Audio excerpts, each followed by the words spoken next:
Hi friends, welcome back to our channel. எல்லாரும் எப்படி இருக்கீங்க? கண்டிப்பாக நல்லா இருப்பீங்கன்னு நம்புகிறேன்.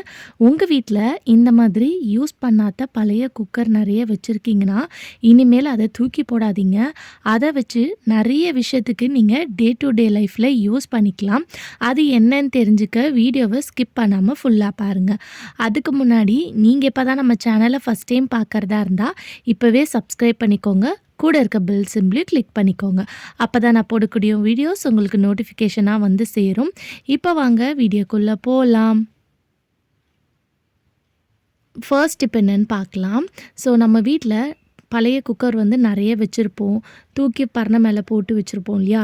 அந்த குக்கரை இந்த மாதிரி நீங்கள் யூஸ் பண்ணிக்கோங்க. நம்ம வீட்டில் இந்த மாதிரி தக்காளிலாம் வாங்கிட்டு வந்தோன்னா பழமாக இருக்கக்கூடிய தக்காளிலாம் வந்து தனியாக எடுத்து யூஸ் பண்ணுறதுக்கு வச்சுருங்க. கொஞ்சம் காயாக இருக்கக்கூடிய தக்காளி நம்ம பல்காக நிறைய வாங்கிட்டு வந்தோன்னா அது பழுக்கணும்னு நினச்சிங்கன்னா இந்த டிப்பை நீங்கள் ஃபாலோ பண்ணிக்கலாம்.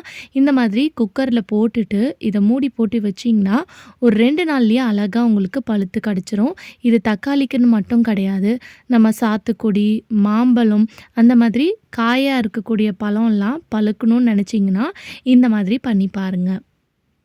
அடுத்த டிப்புக்கு வந்து நம்ம டீலாம் வந்து போட்டதுக்கப்புறம் நம்ம குடிக்கிறதுக்கு அப்பப்போ சூடு பண்ணுவோம். அந்த மாதிரி சூடு பண்ணும்போது அதோட டேஸ்ட்டே வந்து பார்த்திங்கன்னா மாறின மாதிரி இருக்கும். ஸோ ஒரு வாட்டி சூடு பண்ணிவிட்டு நீங்கள் திருப்பி எடுத்து குடிக்கிற வரைக்கும் ஓரளவுக்கு சூடு இருக்கணும்னு நினச்சிங்கன்னா இந்த டிப்பை வந்து ஃபாலோ பண்ணிக்கோங்க. ஸோ பழைய குக்கருக்குள்ளே நல்லா சூடு பண்ணிவிட்டு அந்த டீயை வச்சுட்டு அதுக்கு மேலே இந்த மாதிரி ஒரு கிண்ணத்தை வச்சு மூடி வச்சுருங்க. நல்லா இந்த கேப்பையும் வந்து டைட்டாக க்ளோஸ் பண்ணி வச்சுருங்க. இந்த மாதிரி வைக்கும்போது நல்லாவே வந்து பார்த்திங்கன்னா உங்களுக்கு அந்த டீயாக இருந்தாலும் சரி, காஃபியாக இருந்தாலும் சூடாக இருக்கும். ஸோ நீங்கள் அப்பப்போ எடுத்து வந்து இதை சூடு பண்ணணுன்ற அவசியம் வந்து பார்த்திங்கன்னா இருக்காது. பூண்டு உரிக்கிறது வந்து பார்த்திங்கன்னா எல்லா லேடிஸ்க்குமே வந்து கொஞ்சம் பிடிக்காத வேலை தான். பட் ஆனால் அந்த பூண்டை உரிக்கிறத வந்து ஈஸியாக உரிச்சிடலாம். அதுக்கான நிறைய டிப்ஸ் வந்து நம்ம சேனலில் ஆல்ரெடி ஷேர் பண்ணியிருக்கேன். நீங்கள் இன்னும் பார்க்கலன்னா கார்ட்ஸில் கொடுக்குற, வேணுன்றவங்க செக் பண்ணிக்கோங்க. ஃபஸ்ட்டு இந்த பூண்டை தனித்தனியாக அந்த பூண்டு பல் எடுக்கிறதுக்கு நம்ம வீட்டில் இந்த மாதிரி இடிக்கல் வச்சுருப்போம் இல்லையா? அதை வச்சு நசுக்குனிங்கன்னா உங்களுக்கு இந்த மாதிரி ஈஸியாக தனித்தனியாக வந்துடும். ஸோ அதுக்கப்புறம் ஈஸியாக வந்து நீங்கள் பிச்சுக்கலாம். ஏன்னா நமக்கு நகத்தால் வந்து பூண்டை ஒவ்வொன்றுத்தையும் தனியாக எடுத்தோன்னா நம்மளுக்கு நகம் வந்து பார்த்திங்கன்னா ரொம்ப வலிக்கும். ஸோ இந்த டிப்பை ஃபாலோ பண்ணிக்கோங்க. ஈஸியாக எவ்வளோ பூண்டு இருந்தாலும் நீங்கள் உரிச்சிடலாம். இப்போ நம்ம உரித்து வச்சுருக்க, அதாவது தனித்தனியாக பூண்டு பல் எடுத்திருக்கோம் இல்லையா? அதை வந்து ஒரு கிளாஸில் வந்து போட்டுருங்க. போட்டுட்டு நம்ம வீட்டில் இருக்கக்கூடிய பழைய குக்கரை வந்து லைட்டாக தண்ணி ஊற்றி எடுத்துக்கோங்க. இந்த குக்கருக்கு சென்டரில் இந்த கிளாஸை வச்சிடலாம். வச்சுட்டு இதை மூடி போட்டுட்டு விசில் போடக்கூடாது. விசில் போடாமல் கேஸ் ஸ்டவ்வில் வந்து நம்ம வச்சுக்க போகிறோம். லைட்டாக தண்ணி மட்டும் சூடானா போதும். ரொம்ப சூடாகணுன்ற அவசியம் இல்லை. நம்ம விசில் போடாமல் இருக்கோம் இல்லையா? அந்த கேப்பில் லைட்டாக வந்து உஸ்ஸுன்னு சொல்லிட்டு ஒரு சவுண்டு வரும் பாருங்கள். அந்த டைமில் வந்து இதை நீங்கள் ஆஃப் பண்ணிடுங்க. ஆஃப் பண்ணிவிட்டு அப்படியே கொஞ்சம் நேரம் வந்து அது குமுங்க விடுங்க. அதுக்கப்புறம் எடுத்துட்டு இந்த மாதிரி சூடாக இருக்கான்னு பார்த்துட்டு எடுங்க. அதுக்கப்புறம் எடுத்துட்டு அது சூடு ஆறுனதுக்கப்புறம் நீங்கள் கீழே வந்து இந்த மாதிரி ஒரு பிளேட்டில் வந்து நம்ம வச்சுருக்க அந்த பூண்டெல்லாம் போட்டுருங்க. நம்ம எடுத்த தண்ணியை வந்து நீங்கள் வேஸ்ட் பண்ண வேணாம். அந்த குக்கரில் இருக்கக்கூடிய தண்ணியில் கொஞ்சமாக பேக்கிங் சோடா, மஞ்சத்தூள் ஆட் பண்ணி நீங்கள் சிங்கில் ஊற்றுனீங்கன்னா இந்த பூச்சி, கரப்பாம்பூச்சி பிரச்சனை, ட்ரைனேஜ் ஸ்மெல்லாம் வந்து பார்த்திங்கன்னா வராது. இப்போ நல்லா சூடு ஆறுனதுக்கப்புறம் நீங்கள் உரிச்சிங்கன்னா அந்த தோல்லாம் வந்து பார்த்திங்கன்னா நல்லா சாஃப்டன் ஆயிருக்கும். ஸோ ரொம்ப ஓவர் குக்காக விடக்கூடாது. நீங்கள் ஒரு லைட்டாக, அதாவது அந்த விசில்லேருந்து நம்மளுக்கு அந்த லைட்டாக உஸ்ஸுன்னு சவுண்டு வரும் பாருங்கள், அந்த டைம் வரைக்கும் வச்சுருந்தா போதும். ஈஸியாக எவ்வளோ பூண்டு இருந்தாலும் நீங்கள் உரிச்சிடலாம். ஸோ கண்டிப்பாக இந்த டிப்பை ட்ரை பண்ணி பாருங்கள்.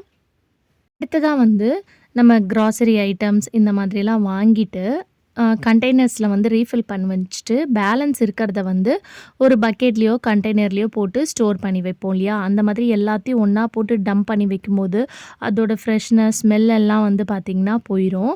ஸோ நம்ம இந்த மாதிரி கிளிப் போட்டு வைப்போம். அது மட்டும் இல்லாமல் அதில் வந்து பூச்சி, வண்டுலாம் வர்றதுக்கும் சான்ஸ் இருக்குது. ஸோ அதுக்கு வந்து நீங்கள் இந்த மெத்தடை வந்து ஃபாலோ பண்ணிக்கோங்க. ஸோ அப்படியே ஓப்பனாக வைக்காமல் நம்ம துணி காய வைக்கிற கிளிப்பை வந்து தனித்தனியாக வந்து போட்டு வச்சுக்கோங்க. அப்படி துணி காய வைக்கிற கிளிப் இல்லைன்னா ரப்பர் பேண்ட் இருந்துச்சுன்னா கூட ஓகே. இந்த மாதிரி தனித்தனியாக எல்லா பொருளும் வந்து ரப்பர் பேண்டோ இல்லை கிளிப்போ போட்டுக்கோங்க. இந்த மாதிரி போட்டுட்டு நம்ம வீட்டில் வேணான்னு இருக்கக்கூடிய அந்த குக்கரில் வந்து இந்த மாதிரி லைனாக அரேஞ்ச் பண்ணிக்கலாம். ஓப்பனாக வைக்கக்கூடாது. இந்த மாதிரி நல்லா க்ளோஸ்டாக கவர் பண்ணி வச்சா தான் உங்களுக்கு அதோட ஃப்ரெஷ்னஸ் வந்து நீங்கள் நெக்ஸ்ட் டைம் எடுத்து யூஸ் பண்ணுற வரைக்கும் இருக்கும். போட்டுட்டு இதை வந்து நல்லா டைட்டாக க்ளோஸ் பண்ணி வச்சுருங்க. இந்த மாதிரி வைக்கும்போது எவ்வளோ நாள் ஆனாலுமே இதில் இருக்கக்கூடிய வச்சுருக்க ஒவ்வொரு ப்ராடக்ட்டும் வந்து பார்த்திங்கன்னா உங்களுக்கு நல்ல ஃப்ரெஷ்ஷாக இருக்கும். ஏன்னா நம்ம குக்கரில் வந்து நல்லா அந்த கேஸ்கட்லாம் போட்டு டைட்டாக இருக்கிறனால இதுக்குள்ளே வந்து எந்த ஒரு ஃப்ரெஷ்னஸும் வந்து பார்த்திங்கன்னா கம்மியாகிறதுக்கு சான்ஸ் கிடையாது. ஸோ கண்டிப்பாக ட்ரை பண்ணி பாருங்கள். அடுத்ததாக வந்து நம்ம வீட்டில் நிறைய அரிசி வச்சுருப்போம். அரிசியில் வந்து ஈஸியாக வந்து வண்டு பூச்சிலாம் வந்துடும். அதுவும் நம்ம பச்சரிசிலாம் வச்சுருந்தோன்னா கண்டிப்பாக ஈஸியாக வந்து வந்துடும். அது வராமல் இருக்கிறதுக்கு இந்த மாதிரி குக்கரில் வந்து போட்டு வைங்க. போது நான் இந்த மாதிரி கவர் போட்டு வச்சுருக்கேன். நீங்கள் வேணும்னா கவர் போட்டுக்கலாம். அப்படி இல்லைனா டேரெக்டாக அதில் வந்து கொட்டி கூட நீங்கள் வச்சுக்கலாம். ஸோ இதில் வைக்கும்போது உங்களுக்கு கண்டிப்பாக வந்து வண்டு வரவே வராது. ஏன்னா குக்கர் வந்து நல்லா டைட்டாக நம்ம மூடி போட்டு வைக்கிறோம் இல்லையா? ஸோ அதனால இதில் வண்டு வர்றதுக்கு வந்து சான்ஸே கிடையாது. ரொம்ப நாள் ஆனாலும் ஃப்ரெஷ்ஷாக இருக்கும்.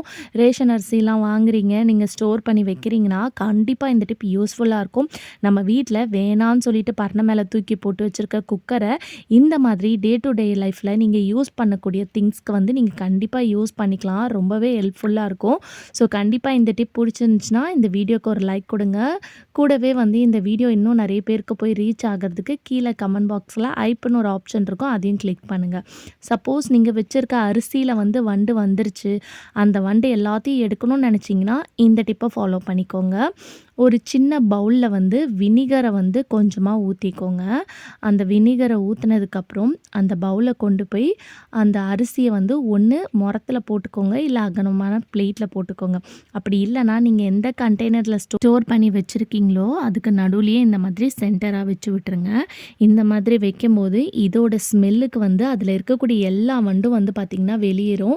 உங்களுக்கு வீடியோவில் பார்க்கும்போதே தெரியும், அந்த ஸ்மெல் தாங்க முடியாமல் சைட்லலாம் வந்து பார்த்திங்கன்னா வண்டு வெளியேறுது.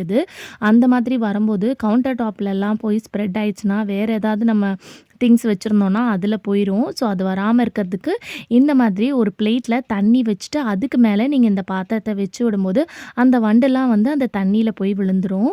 ஸோ நம்ம கவுண்டர் டாப்லலாம் போய் பரவாது. வேறு ஒரு திங்ஸ்லேயும் போய் பரவாமல் இருக்கிறதுக்கு ரொம்பவே ஹெல்ப்ஃபுல்லாக இருக்கும். ஸோ கண்டிப்பாக வந்து இந்த டிப் ரொம்ப ஹெல்ப்ஃபுல்லாக இருக்கும். எல்லா லேடிஸ்க்கும் ட்ரை பண்ணி பாருங்கள்.